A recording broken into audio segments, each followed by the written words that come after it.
Hey, ladies and gents, and welcome to the Controlled Interest Gamecast, episode 159. As always, I'm joined by Jordan.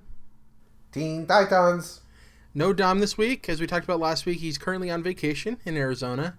Hopefully wherever he's at has AC. He's not melting on the side of a road.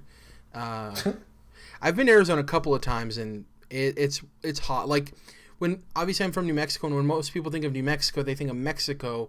But as a state, we actually get all four seasons. We get snow, we get rain. Obviously, we don't get as much snow as, Central America, and we don't get as much rain as the Pacific Northwest. But, we get our mix, right? Arizona is the Mexico heat. It is the get inside and have some AC, I think I actually remember one of my friends who used to live in Arizona and then moved to New Mexico saying that it's mandatory for people who are renting out houses that you have to have air conditioning in the place. Like, it's a priority, which is really interesting. You would be surprised some of the cities and the locations and areas around the United States where AC is not a standard. Yeah. It's wild. Now, if you're in an old-ass apartment in Nashville and it's kind of like some bunk-ass shit, that might not have AC, but AC is a fucking standard in humid-ass Nashville, Tennessee. I know that much. Well, the crazy thing is it's basically non-existent in England. I have a couple of buddies who live in Bristol, Japan. And in Japan too. But in England, because for the longest time, obviously, they have gloomy weather. With global warming and everything, they've been getting a lot hotter of summers, and they're dying because they're like, AC is here in America. Even if you don't have AC, it's pretty easy to get an air conditioning unit, right? Even like one that you rig up in your own window. In England, exactly. It's like a specialty item essentially, because it's just not for as long as the modern era of air conditioning has been around. England hasn't really needed that because it doesn't ever get that hot except for maybe a couple of days out of the year. But like I said, with global warming and everything, it's like it's happening a lot more often. So, as advanced as people love to talk about, the world being, plenty of examples where it's like, I think we still got plenty to fix up in the present, boys. Exactly. And girls and everything in between. In terms of what we've been playing, I mentioned to you before the show, I didn't actually play much of anything. I guess I'm trying to think if there's anything worthy of even. I didn't have a chance to get around to Control. No, nothing there in terms of watching stuff. The next episode I'm going to be watching is the season finale of season 4 of Breaking Bad, so I'm excited about that. Ooh. And yeah, I've started up obviously Titans season 2. I'm currently halfway through The Boys as well. I don't know if I had ever mentioned that. You said you were about to start it, so what do you think? I like it. The one thing I do know is the stuff with Starlight is a lot darker in the comics. The whole thing with her in the deep. Everything about it's actually more between her and Homelander in the comics, and I would say that everything in the comics is a lot darker, but yeah. Yeah, I like it, but it's not my ideal type of superhero story, but I like it because it's so different than everything currently going on. It's a nice palate cleanser, refresher, just something different. I wouldn't want a whole lot of shows like it, but it being the only one of its kind right now, I'm okay with that. But if we had numerous shows that were like this, I don't know if I'd be super into them personally. It's just not we're the about type to have of a Watchmen show. Yeah, I'm interested in that. I think it tackles some of the stuff very similarly, but I think Watchmen goes more serious, whereas Boys goes more dark, cerebral. Yeah. It's interesting. I am liking it though. I'm also at the beginning of Doom Patrol as well. Brendan Fraser, I think, is a standout of that show. When the preview stuff for Cyborg's look came out, I remember me and you talked about it, and I think you thought it was really good for a TV show of its budget, and I do agree with you. I think it's solid for what they have. It just doesn't feel right to me. You know, it just is like, to me, anything is better than the skinny skeleton, robo skeleton that we got in Justice League 2017. Yeah, where that was ridiculously atrocious. So.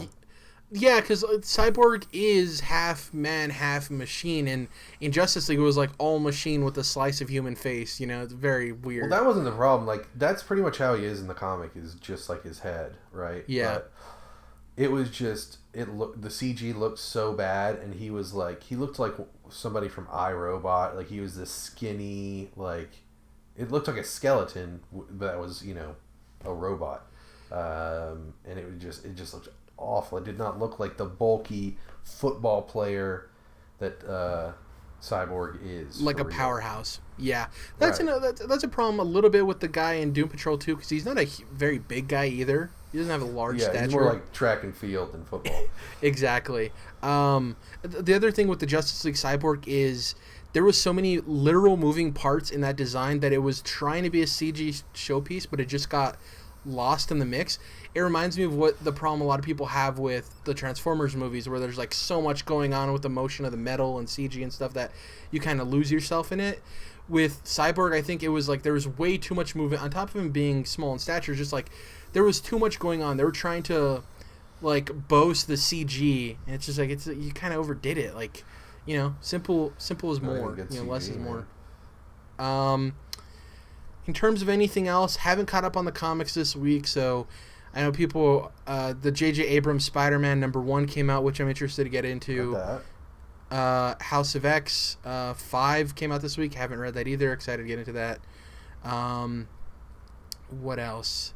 Nothing really. So what I wanted to pitch to you two is to you, not you two. Not a real big fan of that band. Did you have a chance to play Borderlands 3? I did indeed. I popped her in and got started with the Siren, which I would say I usually play as if it's an option in Borderlands, which it usually is. So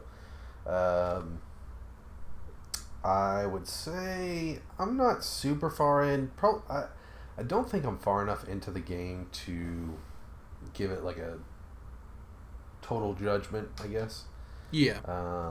But it is, so far, to kind of surmise, I would say that it is refined Borderlands.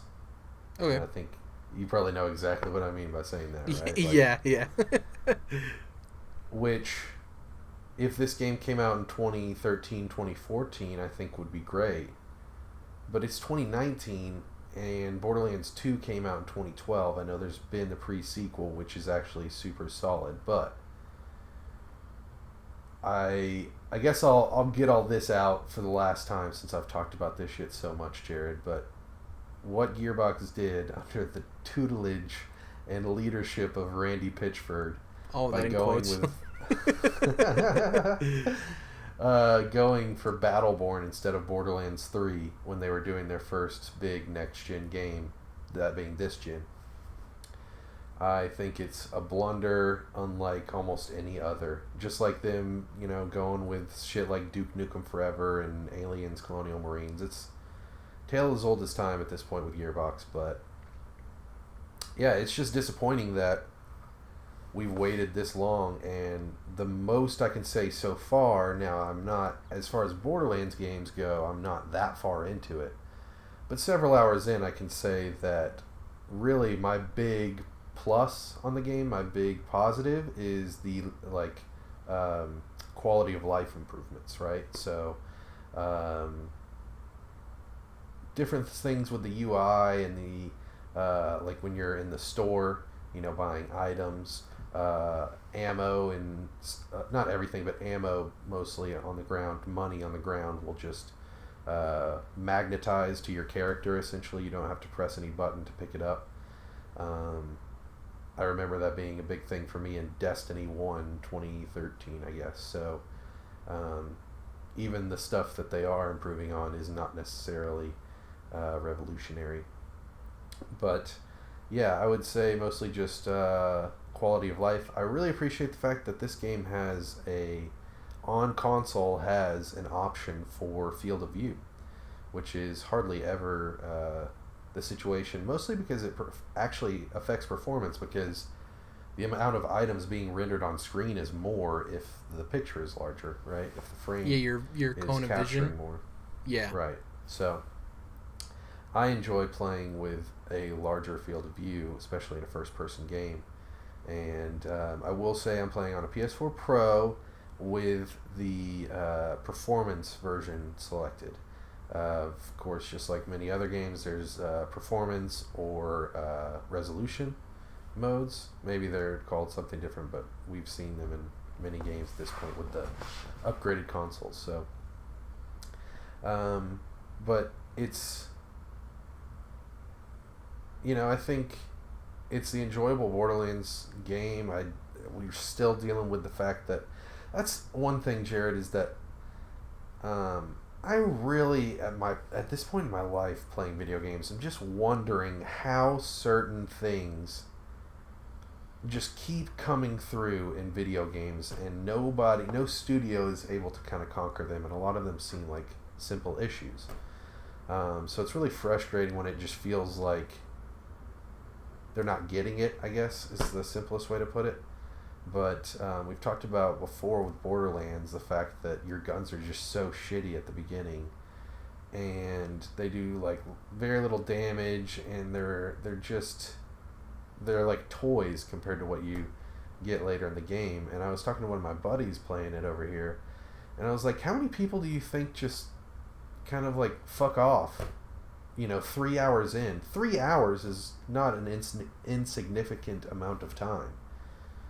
How many people are just fucking off because they're like, this sucks, like I'm not doing anything. If they're not like competent, then they're probably getting killed a lot if they haven't played the game before.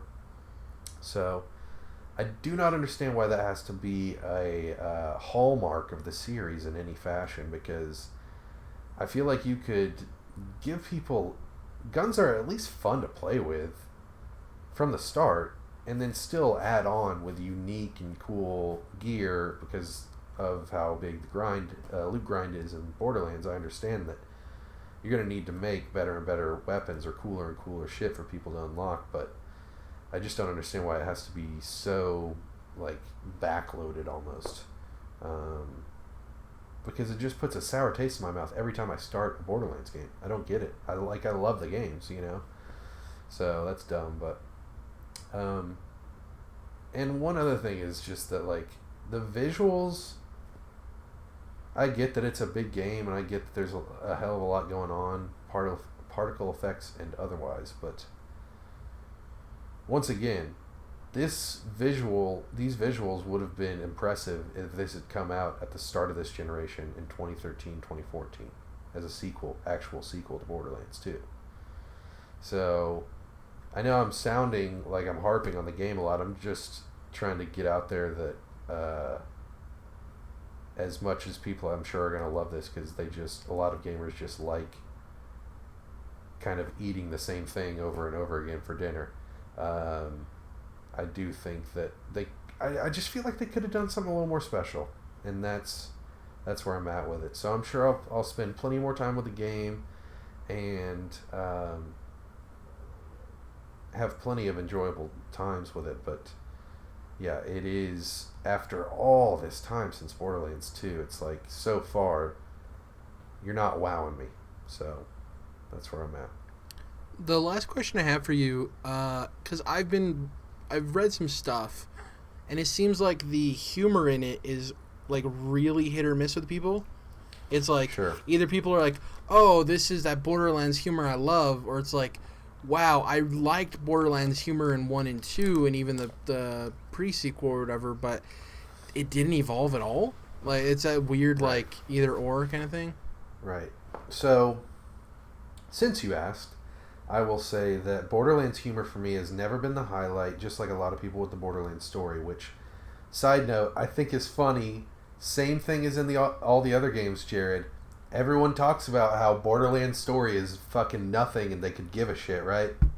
And then Gearbox is just goddamn determined to make sure that there is story throughout the Borderlands series that connects back to other games, not just the main games, but also the spin-offs. It's like, holy shit. I've never seen such a dichotomy between the studio and the audience where it's like, no, the story's fucking there. It's important, guys. And everyone's like, no, the story's fucking nothing. Let's play this game, bro.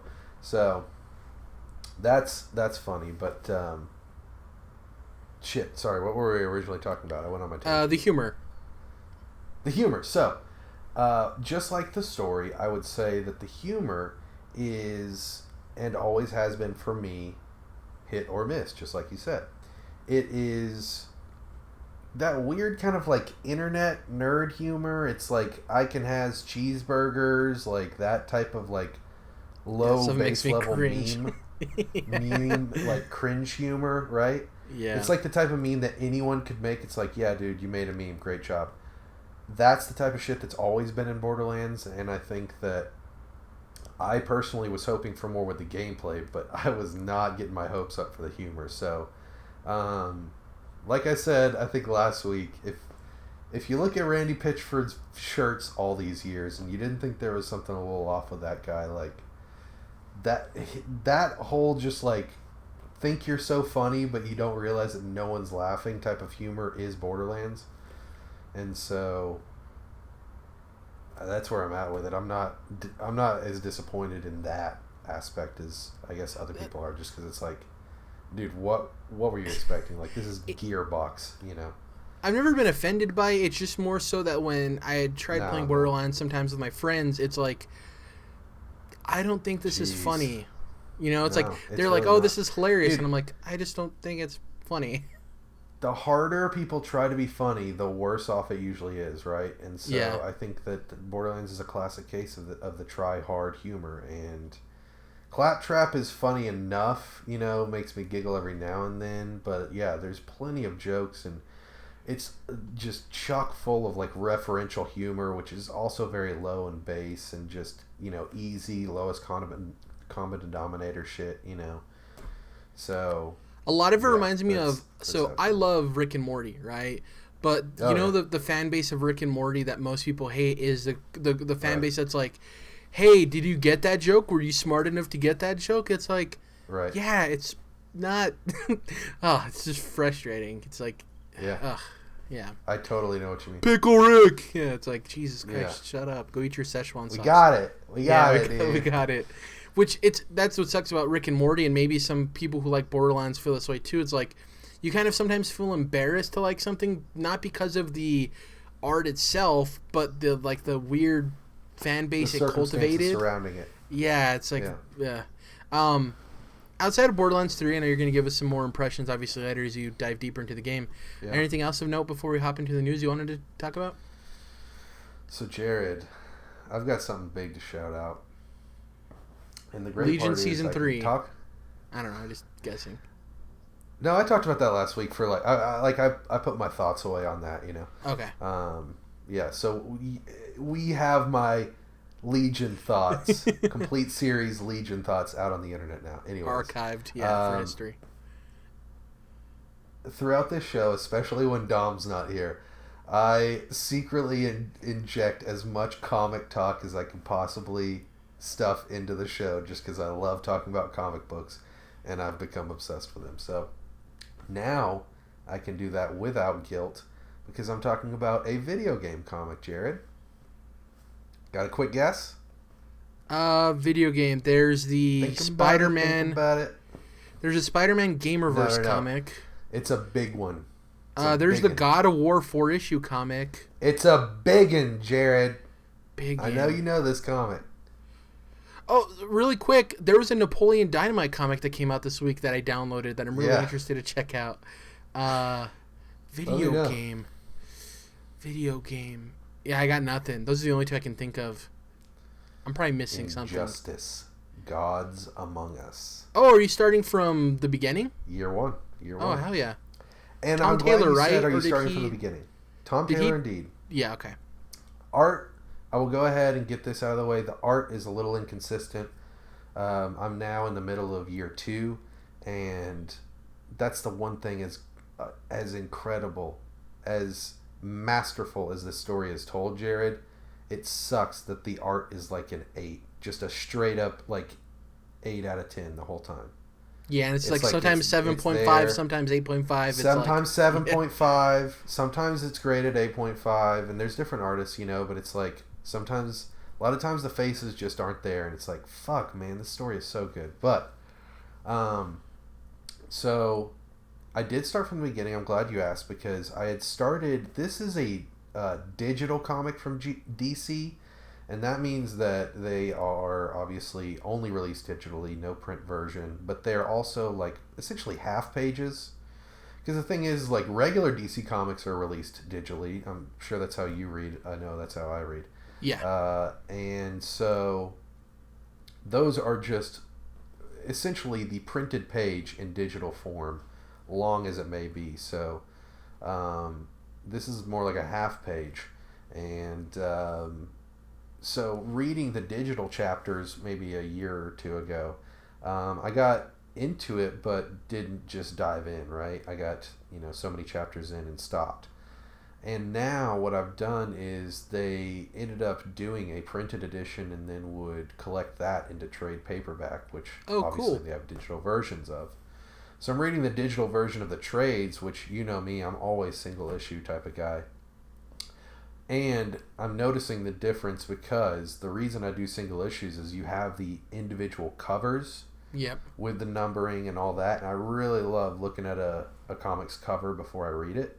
And these, whenever you read a trade paperback, they usually take off like the title and the number and all that. So it makes the cover a little bit different when they show it in the trade. Sometimes you don't even know that you've like gone on to the next issue. You think it's just like a full page splash, but all that being said, reading what they did with the print version now in digital trade form, it is spectacular. And Jerrad, I think, quite honestly, this might be my favorite DC comic of all time. Oh, hell yeah. I've heard great things. It's downloaded, and it's on my, to-read list. You know what I mean? It's been there. I just need to get around to it. Here's the thing. I cannot recommend this series enough, Jerrad. And I would say, fuck whatever you're reading. Get on Injustice. And you don't obviously have to do what I say, but I love this shit. And I would say I've been thinking a lot about what is some of my favorite DC comics of all time. Reading Hush, I would definitely say that's up there. And I really love the Elseworlds stuff. And Injustice is essentially a long form Elseworlds. And even though it's not under the label, because they don't really fuck with that anymore, unfortunately, it draws a lot from Kingdom Come, but I actually think that it is better than Kingdom Come, which I read recently. And I thought Kingdom Come is awesome.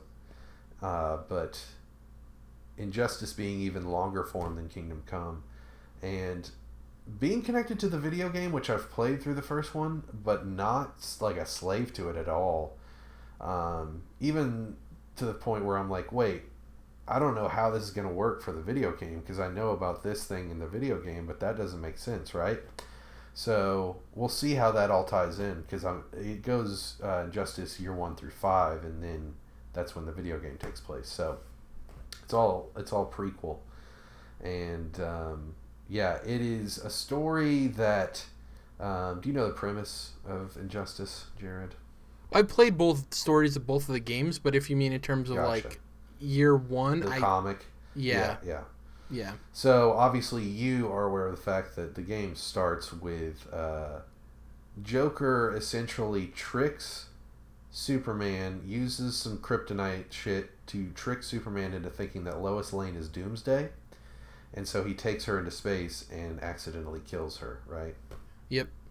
So then Superman comes down back to Earth and immediately walks in, busts through the wall right in front of Batman, and does the invincible comic arm punch but not even a punch. It's like the hand's still straight and they just slice through somebody's chest, right?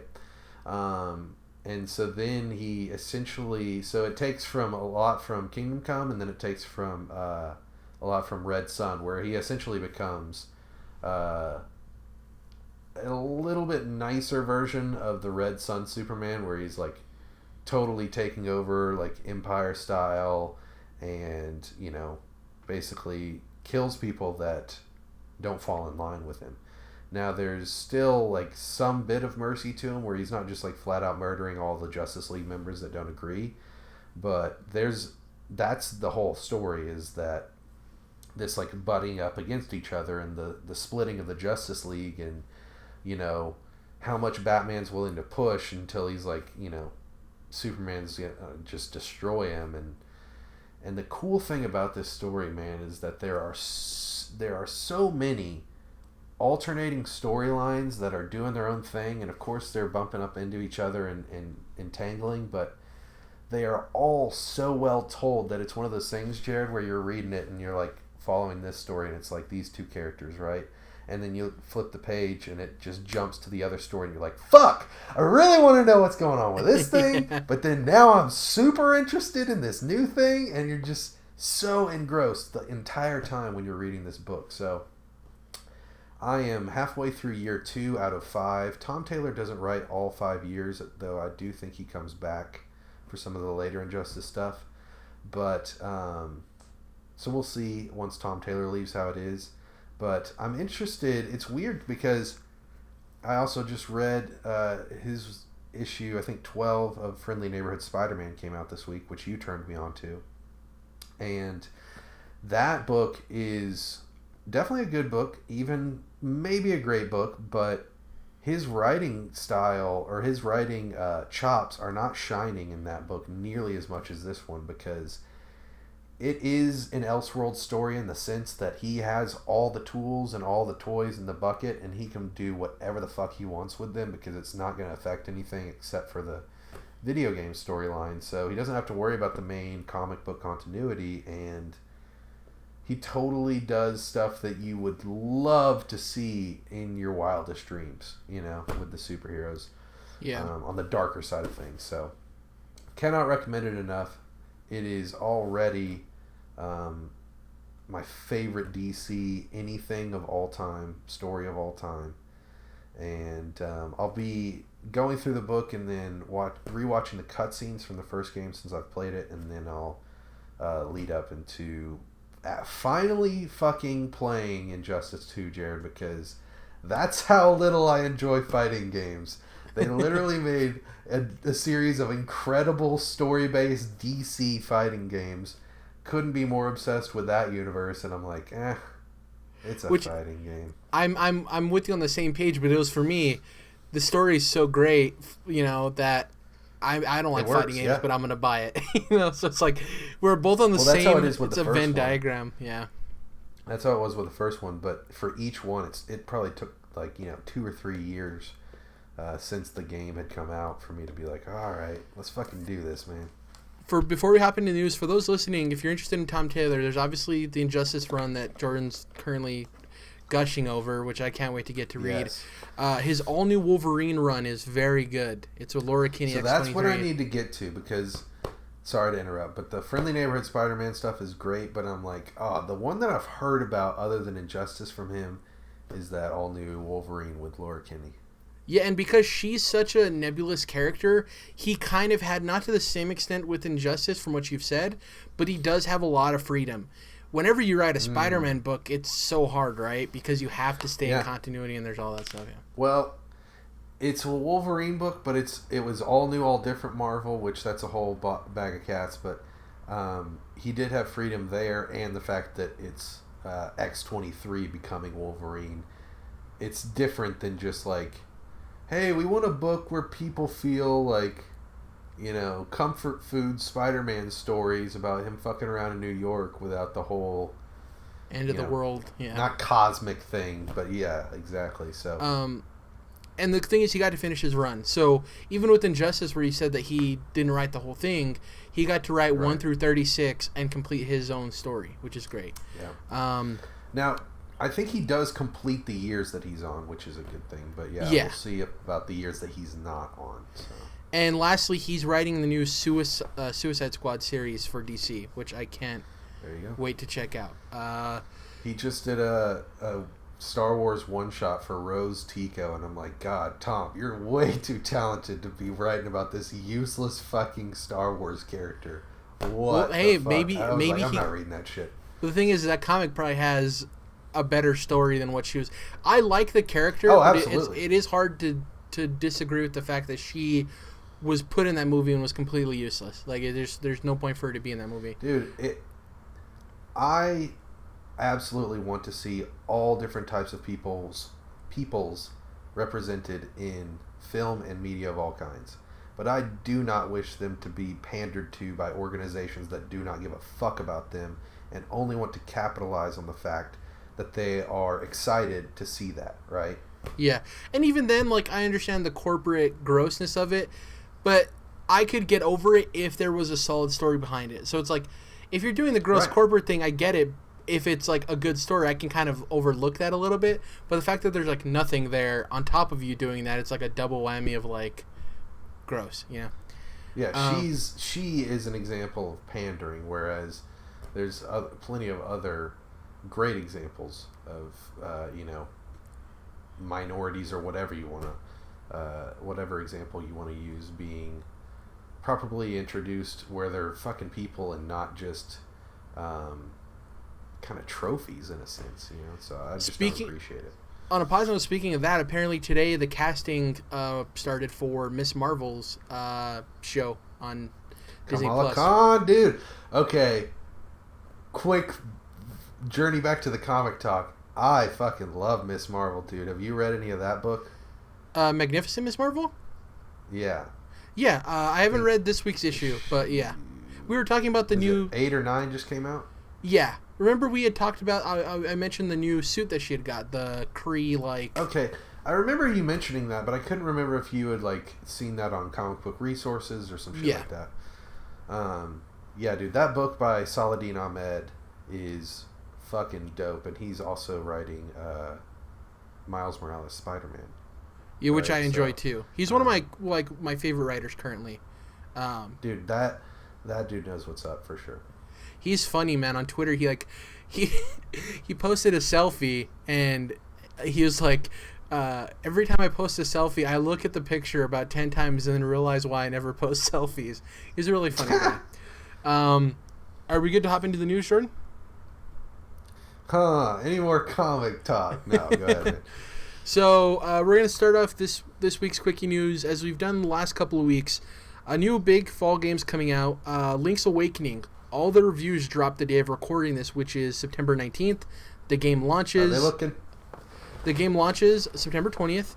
It's currently at an 88 on both Metacritic and OpenCritic. So it's sitting really well. It's reviewing really well.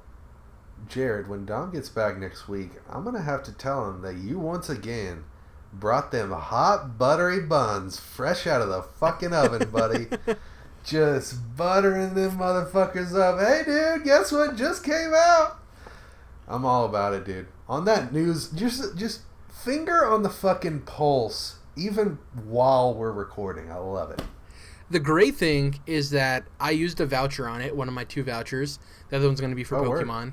And because it's like I'm paying $40 for it instead of $60, which I'm better with, you know, personally. Dude, that's how I was thinking about getting Ultimate Alliance, because obviously that game's overpriced as well, the Nintendo tax, and it's like, if I use a voucher, I guess I could justify it, but, you know. I think about buying Marvel Ultimate Alliance 3 almost every other day. I am not kidding you. You and I are on the same fucking boat there, because but we gotta stay strong. It's this much, but I shouldn't reward Nintendo for being that way, and this, that, and the other, and I'm just like, God damn it, it's the same thing with the DC game being a fighting game, Injustice being a fighting game. It's like, I want to play this so bad. Oh, fuck. I can't just go see every DC movie they put out in theaters at midnight or Thursday evening because it's fucking DC movie anymore. I gotta be better, you know. The way I'll justify Marvel Ultimate Alliance, I think I'll get to a point where I'll have enough coins to knock off a substantial amount of it that it feels like I'm just paying that 30 or 40 because of all the coins. Also, since we've found this out about each other, I say we keep on alert for sales. Yeah. I think I'll break down by the time our Christmas break happens. Absolutely. For those who are listening for the first time or new, around Christmas, December, we pre-record a couple of shows. That way we can spend a good 2 to 3 weeks chilling out for holiday break and all of that, and we don't really have to get together to record, and we get to play games and yada yada yada. During that period, I might dive in because by that point, I'll probably have a good amount of coins. The other thing is that it's currently pre-downloaded too already, which is dope. So I can't wait till tomorrow to jump in. The thing is, when Pokemon comes out, Jerrad, oh shit! I just realized Dragon Quest come out in a few days. Oh yeah. Either way, when both of those games come out, Jerrad, I'm gonna have $60 to spend on them if I want to get it. And so that voucher just sitting there fucking looking at me like, hey, Ultimate Alliance 3 is a little bit cheaper this way, it's not as bad of a, doesn't hurt as much, but it's about the principle, Yeah. This is a struggle here we got going on. Speaking of struggles, there's a really weird Terminator game announced today. Terminator Resistance is a first-person shooter set 30 years after Judgment Day.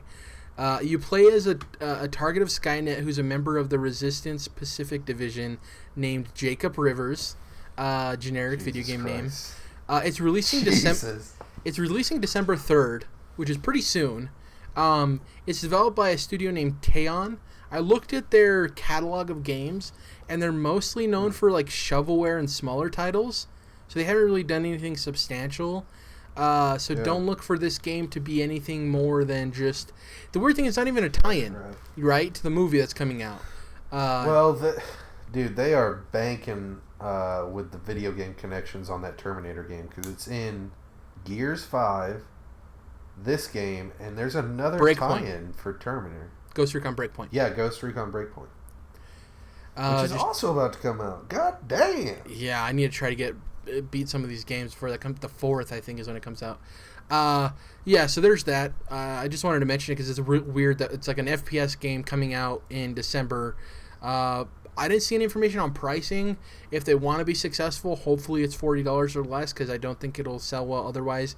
I think Terminator is one of those things where people have an idea of the license being bigger than it is in the modern age. You know what I mean? Like, Star Wars, people think of it being a big brand, and it is a huge brand. I think Terminator, over the years of it not having the best of movies and stuff, it's kind of withered away some of that. Like, it can still be a good blockbuster, but I don't think it has that cachet of like Star Wars. You know what I mean?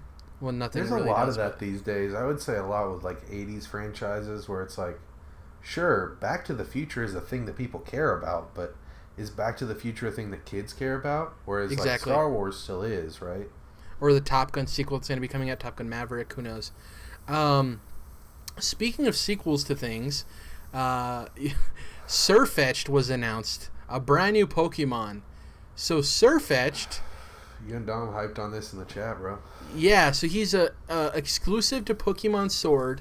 He's a fighting type. And if you're sitting there wondering, Sirfetch'd, why does that name sound familiar? He's actually an evolution to Farfetch'd. Little brown bird that held a leak. Kyle Bossman, rejoice. Exactly. It's about damn time. He's one of the, outside of like the weird 3, like, I guess even they have pre-evolutions. Magmar, Electabuzz.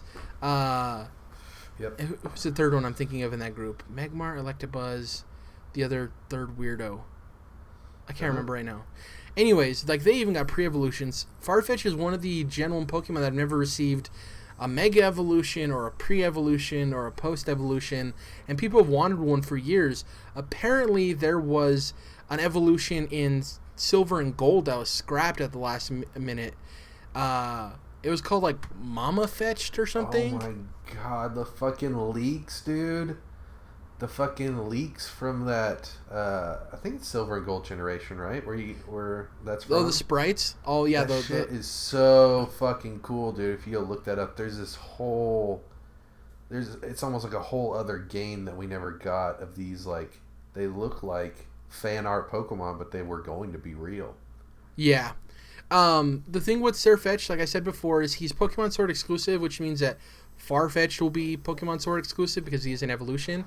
We don't know how they evolve yet, but from his description it says only Farfetch'd that have survived many battles can attain this evolution. When this Pokemon's leak withers, it will retire from combat. So, if you're building off of that description, it seems like he'll probably evolve at a certain level, probably a higher level, because of the survive many battles, the experience points. but nothing has been confirmed yet how you evolve him. It looks really cool. He's an all-white bird. He has kind of like a sword and a shield, but his leek is a sword. It's a super long leek. Kind of looks like a lance. Looks like a peeled banana. Kind of, yeah. Or like a weirdly long stalk of corn. Like a half-peeled banana, I should say. Like the peel is hanging over his hands. Yeah. He looks pretty cool. I'm just glad he finally got some love. He's one of the Gen 1 Pokemon that people have been wanting an evolution for a long time. And this has me interested in what the shield equivalent of this is going to be. Because they usually balance this stuff out. So if a Gen 1 Pokemon is getting a sword exclusive evolution, I wonder if Shield will have one for a different Pokemon, not necessarily Gen 1. You know who I want an evolution for, Jordan? I don't know if you'll remember him from Silver and Gold. Heracross. The beetle? The blue, Hercules beetle? The beetle? Yeah. I was going to say the beetle, dude. Silver and Gold is my fucking gin, bro, so... Scyther was cool, and he got Caesar, right? The red, metal version of him. Scizor, yeah. I would say Scyther's cooler, though, and I would also say... what was it? Heracross? I think he was one of those ones that was like, he's kind of cool, but his evolution could be really cool, and now we're finally getting it. Yeah, man. Hoping that we will. It would be great if it was maybe inspired by kaiju movies or something, where he's like a big Godzilla-esque type beetle or something. It's just an idea. See, to that point, I will say, other than the starters, really only two of the starters, the grass and fire type, and what is it, Zacian or something like that. Oh, I even remember the legendary names. Yeah. Only the sword legendary looks cool to me, which of course I am cursed now with shield. But the sword legendary and the two starters are the only Pokemon that I'm hyped on, honestly. Not that there aren't going to be Pokemon that I'm really into, but most of them just have not. You know, we've talked about this before. I'm all about cool-looking Pokemon as opposed to cute-looking Pokemon. And the ones they've pretty much revealed have been on the cute side as opposed to the cool side. Exactly. Yeah. Exactly. But it's cool. Farfetch getting some love. It's great. Next up, PlayStation State of Play was announced today. I don't know if you saw this, Jordan. It's going to be happening on September 24th, which is next Tuesday. And if you're wondering, wow, Jerrad, that date seems really familiar. Well, that's actually the same date that Jeff Keighley tweeted about last week for the Last of Us Part 2 event, remember? Yeah, that's what I thought. Exactly. That's the media event. So Sony actually gave a comment with this announcement of the State of Play to set people's expectations correctly, which I appreciate because they hadn't really done that, especially with the first one, remember? So they said it's going to be a hefty show, around 20 minutes, with a fresh new look. So they're probably changing up the exact look, the way the whole design of it is. It's going to include new game reveals, new content from Sony Worldwide Studios, which to me means a DLC probably for Days Gone or something, and a host of other updates. Don't expect any updates to our next gen plans, however. So it's good for them to tell people that. Setting those expectations. And I just threw in some things here that we should expect. And maybe you can say if you agree or disagree. We're probably going to get a medieval marketing push because that game's coming out soon. You know, they want people to know that game still exists. We're going to get a Death Stranding push, probably some TGS footage remixed in a trailer or something. Wouldn't be surprised. And here's the thing that is, with that Last of Us event happening, Greg Miller talked about today that they won't actually be able to talk about what they see at that event. So I'm assuming they're going to get hands-on gameplay with it or something, you know? Do you think we'll at least get the date or the window in that State of Play? Because they're going to have that media event on the same day for a reason, and they're not going to have all of these media attendants go to this event and then not be able to talk about it with them not giving some sprinkle of information in the State of Play, right? I think it's like we're going to probably get the date or the window in the State of Play, and then a week or two from now we're going to hear this media event coverage of people getting their hands on the game, you know? That's my assumption. It's always weird when they, embargoes for impressions. Yeah. Like a preview impression on a game is always really weird to me. But it sounds like the game's going to be coming out, early spring of next year. And so I definitely think we'll hear about that part of it.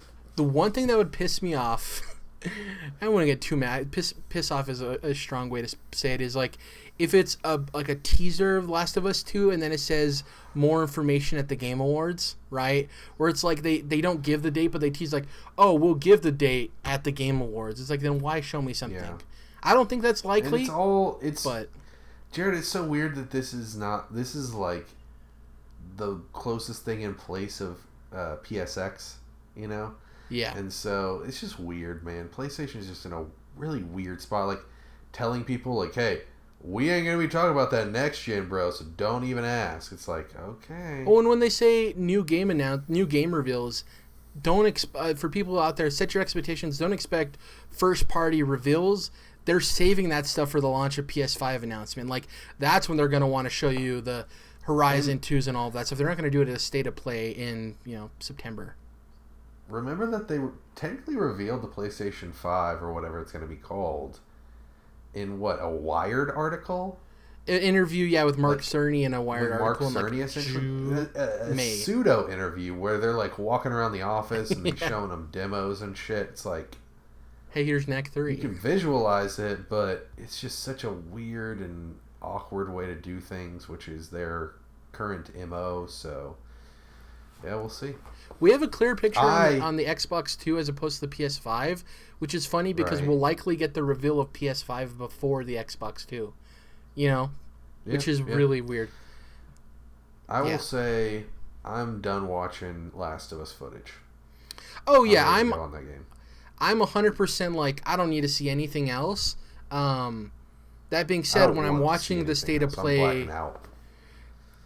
When I'm watching the state of play, I don't know if I'm going to be able to turn away, but whether or not it's in that state of play, it'll be the last thing I watch, and the only reason I'll see it is because I'm watching the state of play, I'm not going to go out of my way like, oh, a new trailer dropped, like, I don't need anything else. I wish they would just be like, show previous footage and then the release date. That'd be great. Well, they could show me stuff I've already seen. They do like a cinematic type of thing. I really fucking love the controversial trailer they put out a couple years ago where it's just the scene of all that violence and then the clickers running out of the woods in the darkness.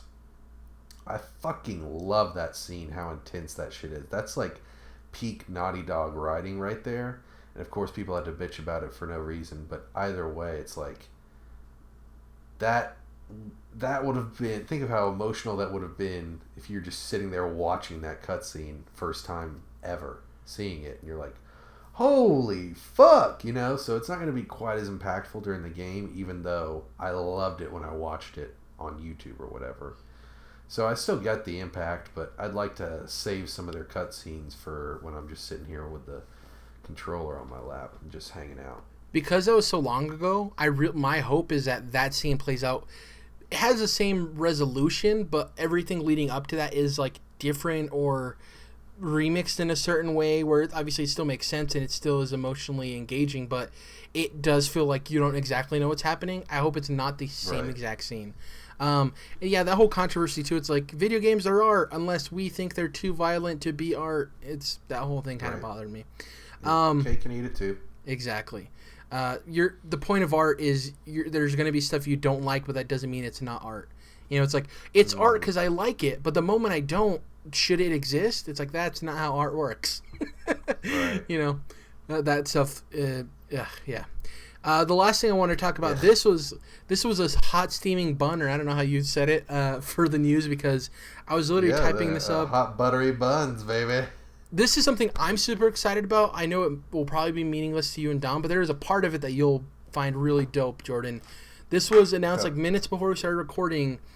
Apex Legends Season 3 got announced with some really cool information. So it's going to be called Season 3 Meltdown, which we'll get into that name more specifically later.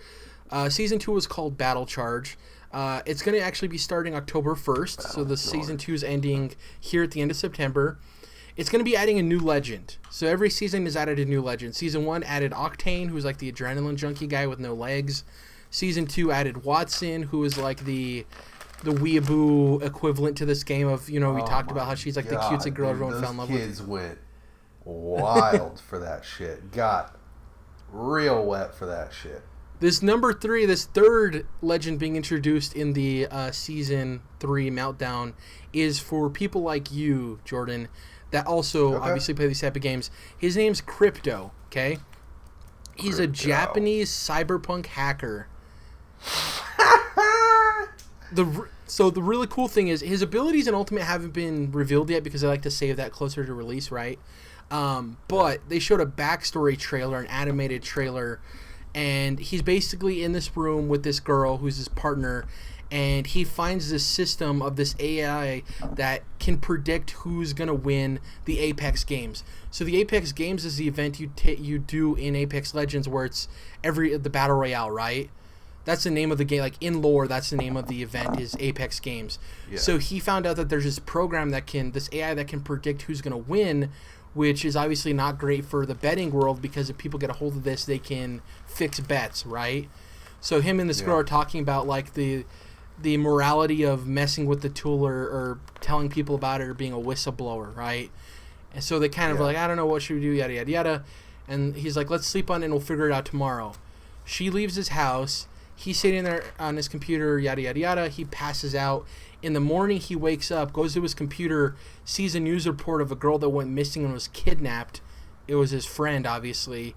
And he hears a knock on the door, and the organization who runs that whole thing of having the AI that can tell who's going to win, the predictive AI, is trying to catch him now.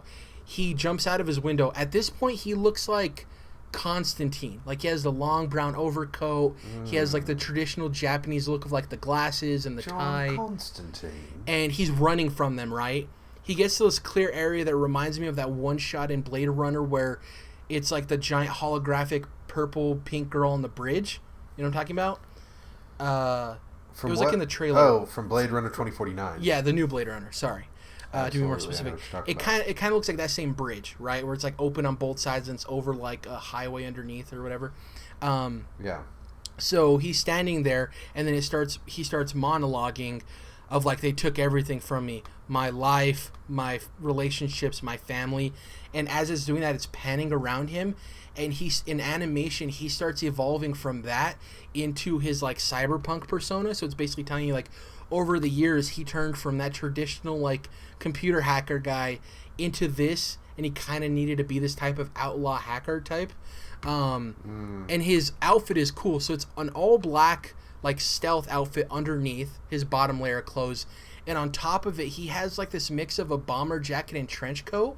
So it's kind of like the jacket from the Cyberpunk trailers, but it's like longer, right? And it's all white with like lime green accents. It looks really dope. It looks really cool. And he has a little like drone like partner with him. Crypto drone. So my assumption, reading into looking at him, is I think he's going to be, because there's other characters in the game who have traps. There's Caustic, who can lay down like gas barrels, and there's Watson, who has like electrically charged fences and stuff. I think his big ability is going to be he can hack those, like he can hack traps. And maybe his drone has an ability to spot people or something. He'll probably be a tracker because there's individual classes in the game, and every class has 2 legends except for the tracker class that only has Bloodhound, who's the one that his ability lets him scan like a certain radius to see if there's any enemies like camping or hiding or whatever, right?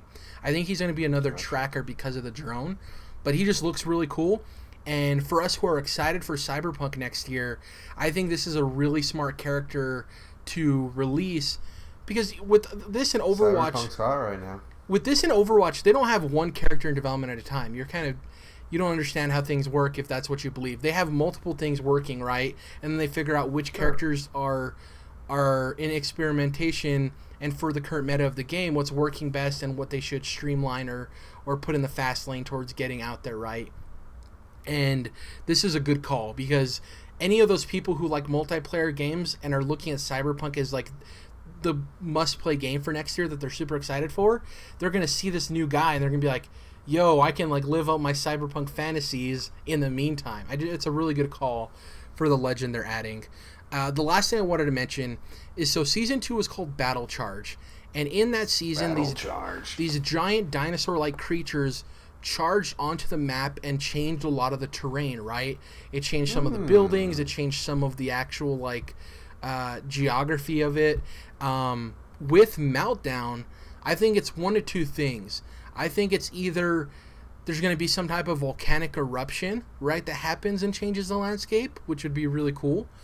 Or, because he's a tech-based legend, Meltdown could also be maybe removing a lot of the tech in the world, and there is a lot of buildings and computers and stuff, so I wonder if it's going to be kind of like a nuclear explosion where a bunch of buildings get, annihilated or something. There's going to be some kind of shift with that. So just like Battle Charge led to the creatures charging onto the battlefield, I do think there's something to the name of Meltdown. What it means exactly, who knows, but it's foreshadowing how the terrain is going to change, which is really cool. So I'm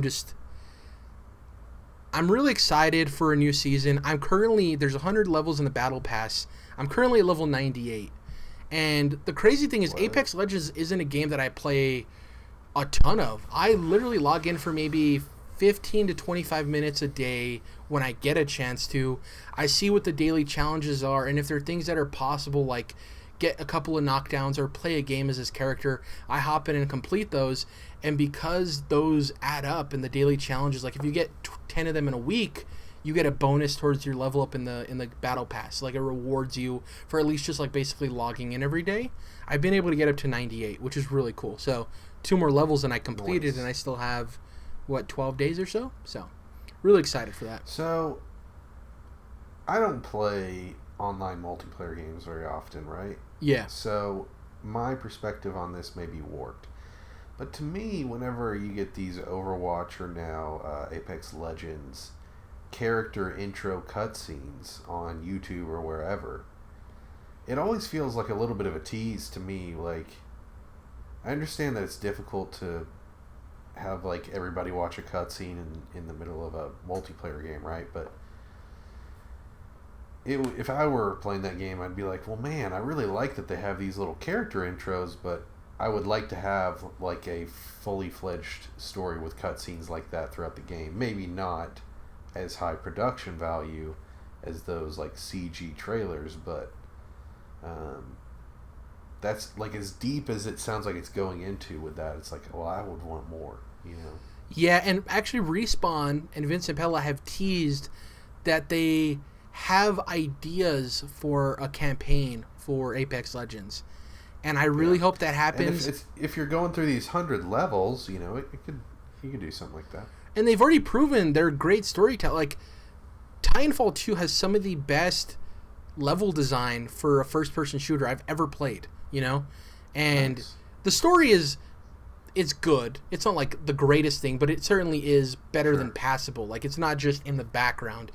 But like you were saying, with these legends, there's so much personality with them that you already have some of the story there that you can tell through a facilitated experience. Whereas even like with Titanfall, it's like the main character is a generic video game guy, right? And even with Overwatch, I wish there was a single player campaign, because with those shorts as well, it's like it's telling you so much story. I think there's actually a benefit to it, because right now you're total out on Overwatch and Apex Legends, but if they come out with a single player campaign for like $30, right? And it's a fully fledged campaign and you can hop in, not only will they get that $30 from you, there is a possibility, and I doubt it'll happen for you because of your gaming tendencies, but there's a possibility that those people will play the single player and feel so invested in those characters. Like, say you play the Apex Legends single player and you're like, whoa, Bloodhound is my dude. Or even Crypto. Like, Crypto is my dude. I love this character. I'm not a multiplayer guy, but I want to like play with him and get better with him because I love this character so much. I just want to spend more time with him. So I'll go out of my comfort zone and I'll play multiplayer. You know what I mean? And there is an avenue there to get people like you who are completely out to at least A, spend $30, or B, spend $30 and then continue that tail on the multiplayer section. Without disrupting the multiplayer too much, is there a way to have like a cutscene based campaign where you are watching cutscenes, not obviously during a match or even maybe while you're in a lobby to get into a match, so it's you obviously have the option to skip or come back to them in a gallery or whatever, but maybe it's something that doesn't interrupt the campaign, the online multiplayer part of it, but you're still getting like this story-based campaign. I've thought about talk this. With your friends about and be interested in these characters, like you're talking dynamics and all that. I've thought about this, and I think in order to get the most out of it, I think it should be a streamlined single-player experience.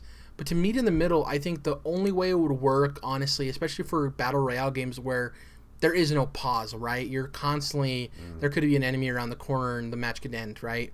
I think the only way to do it would to do it when, like, in a not necessarily a training mode, but a mode where it's still the same map as multiplayer, but instead of there being other users on the map, it's like set pieces. So it's an open world in a way that you can go anywhere you want to in the map, but every part of the map or certain sections of the map have these stories that play out. So you're involved in them, but it is these set pieces, right? And in between those, that's really interesting. And in between those, you could have like the typical a webcam thing pops up and it's somebody talking to you, so it's like on the top right of the screen, right? So they're giving you some information while you're still playing. There's a couple of ways to do that, but it's just tough with Battle Royale because in order to inject a story like that, you have to remove the constant threat of gameplay with other users, and it's kind of impossible. But there is workarounds, like have it feel like the same environment, but instead of other users, have it be these set pieces. So it feels like you're coming onto an organic firefight, but in reality, it's all staged and animated and everything, right? And kind of like putting that together.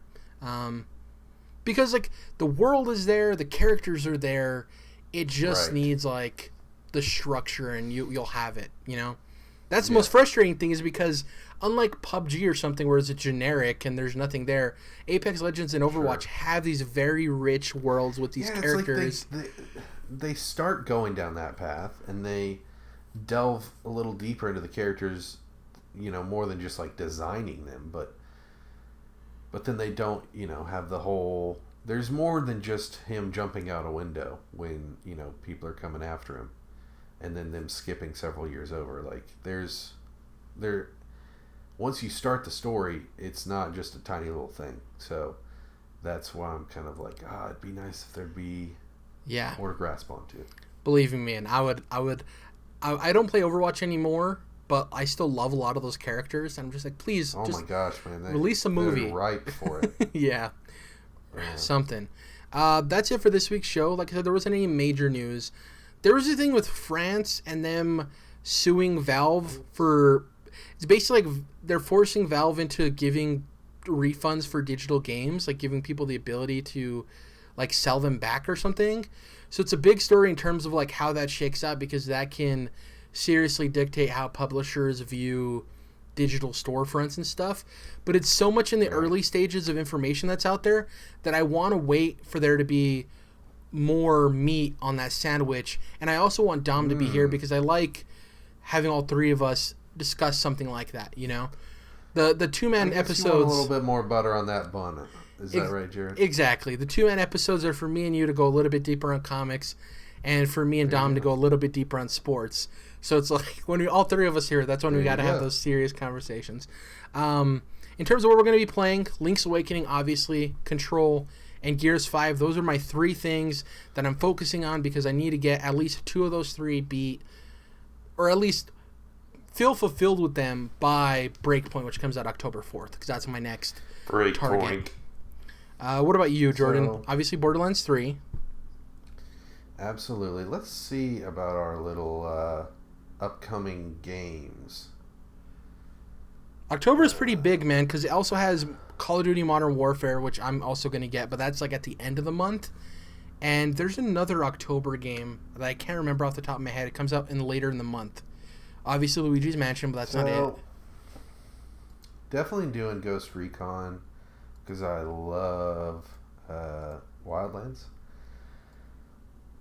Trying to figure out if I'm doing Dragon Quest XI on Switch day one. I'm definitely doing it because I've waited for the Switch version for this long. But with all this shit coming out, I mean, who knows? I remember one of the other games, and I forgot it because I don't have to buy it because I have Game Pass. The Outer Worlds also comes out at the end of October. Which that looks like it's going to be very fun for you Fallout fans.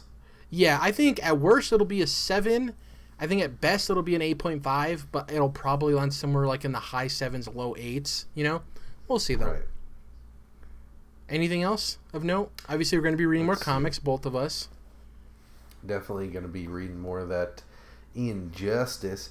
Jerrad, do you happen to enjoy the YouTube channel Comics Explained? Rob, right? Yeah. Are you part of the Rob Core, Jerrad? The Rob Core. I watch a good number. I'm a subscribe to him. I don't watch every video he does because sometimes it's like him explaining a comic story that I want to read and I don't want any previous knowledge of it, right?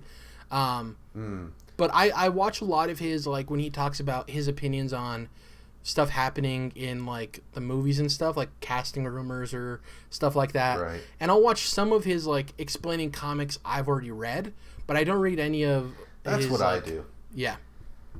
I watch it more of like an analysis of a comic once I'm finished. And obviously he is much more knowledgeable than I might ever be about comic books in the history of Marvel and DC. So I would say that is a big part of it because he always adds those extra elements that I would never have even known, right? He's comic knowledge comfort food for me, you know? Absolutely, yeah. So I watch them, like I said, more as like analysis videos afterwards, and really enjoy doing that, and have enjoyed his Injustice series quite a bit. So also, I like Comic Storian himself. I think his name is Benny.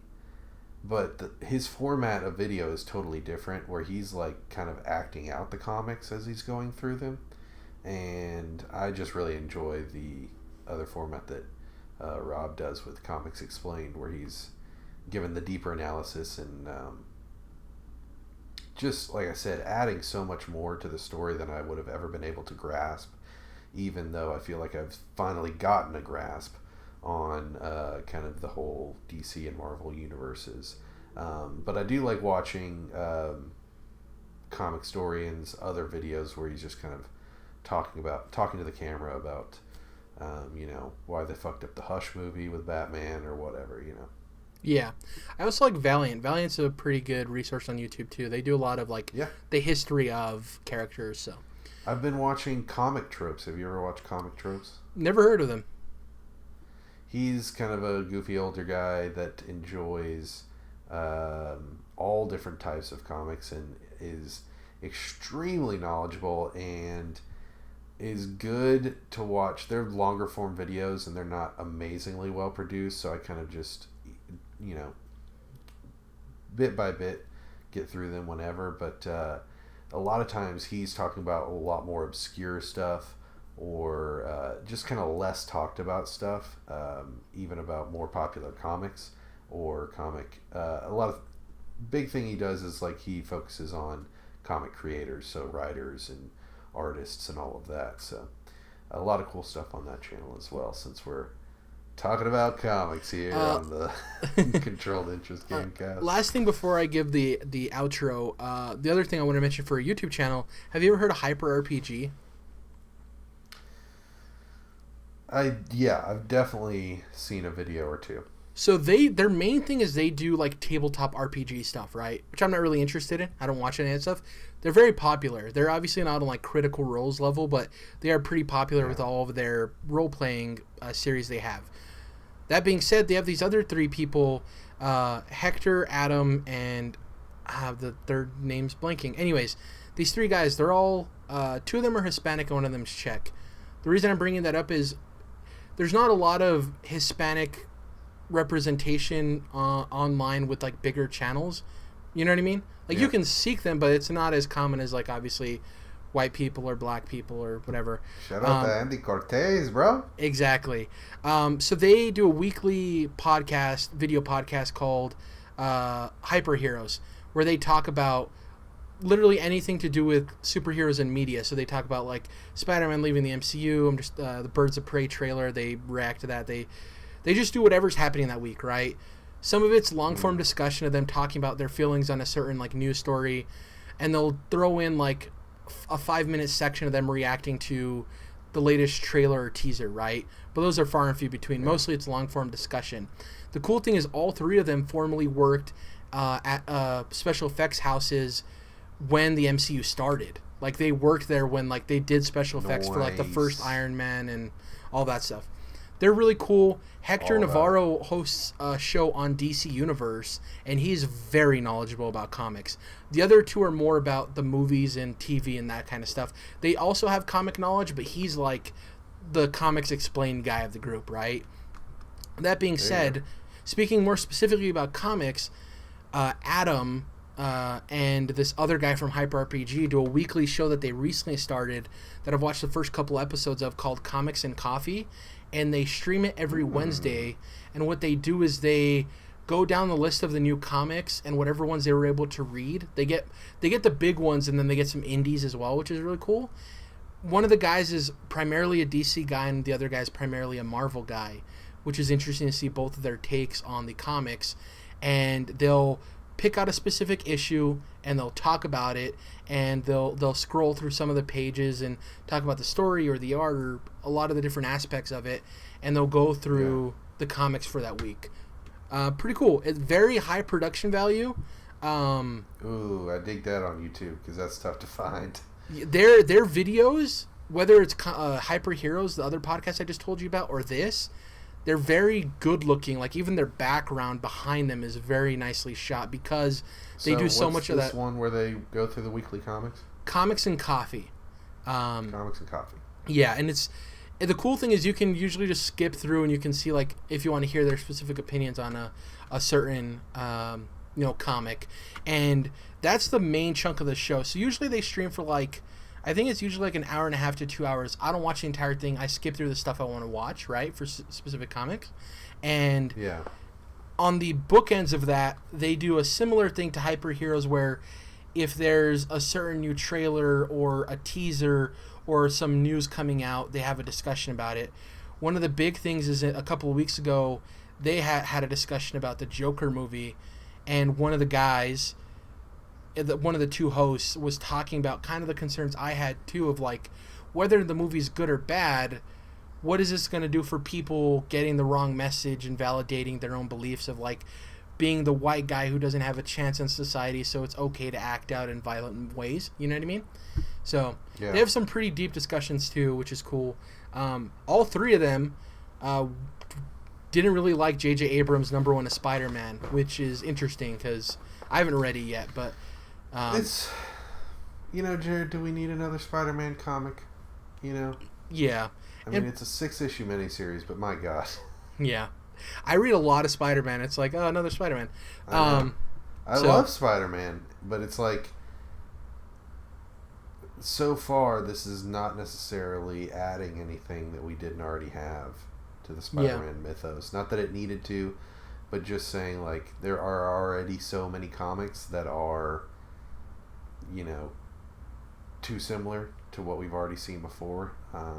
And that's why I like stuff like Magnificent Miss Marvel by Saladin Ahmed, or Venom, Absolute Carnage, Guardians of the Galaxy by Donny Cates.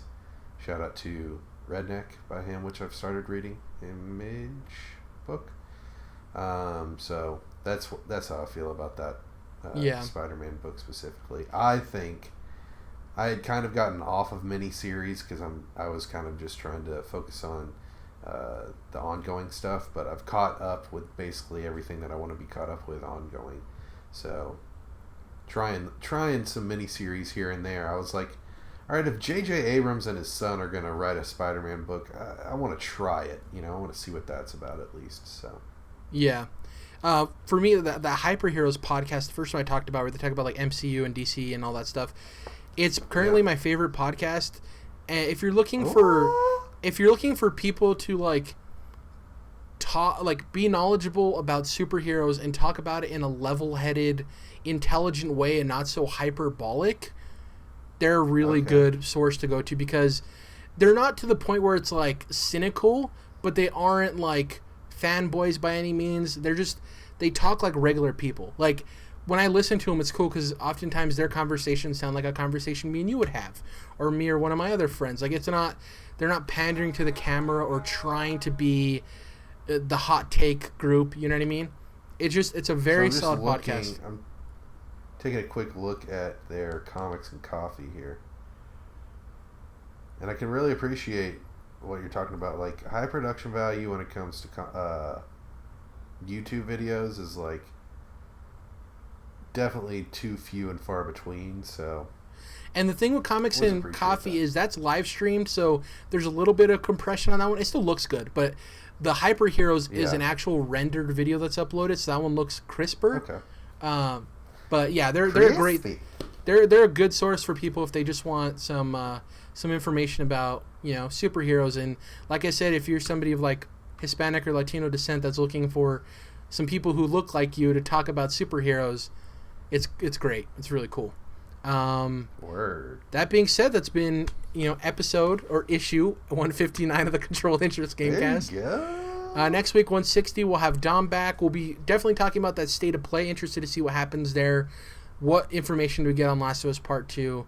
We're gonna have impressions for Link's Awakening from me and Dom. You're getting it too, Jordan, or are you unsure? Link's Awakening? Yeah. Oh, that's definitely going to be a wait for me. Never messed with the original, and I obviously appreciate where Zelda's at right now, but am not necessarily always interested.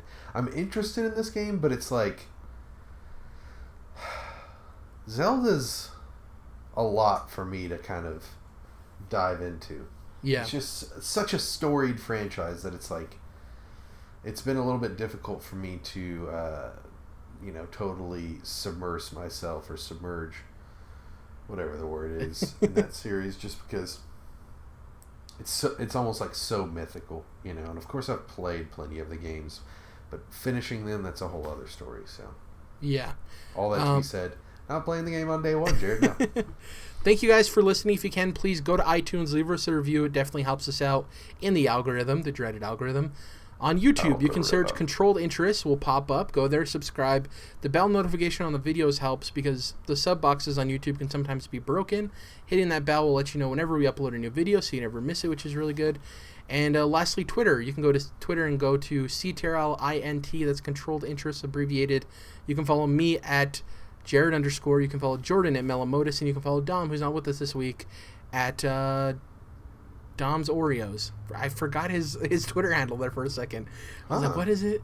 Yeah, for some reason blanked out of my mind, which Dom's great and I love Oreos, so it's a shame that I forgot it. It's so absolutely peculiar. I don't know how you could forget it. It's exactly. Okay. Well, yours... You have Oreos? You are in possession of Oreos? Is that... I'll have to ask Dom what his Twitter handle means. Yeah. Good choice, though. Oreo, Milk's favorite cookie. Hashtag not a sponsor. Oreo. Thank you guys for listening. We'll catch you guys next week. Have a great time. Bye.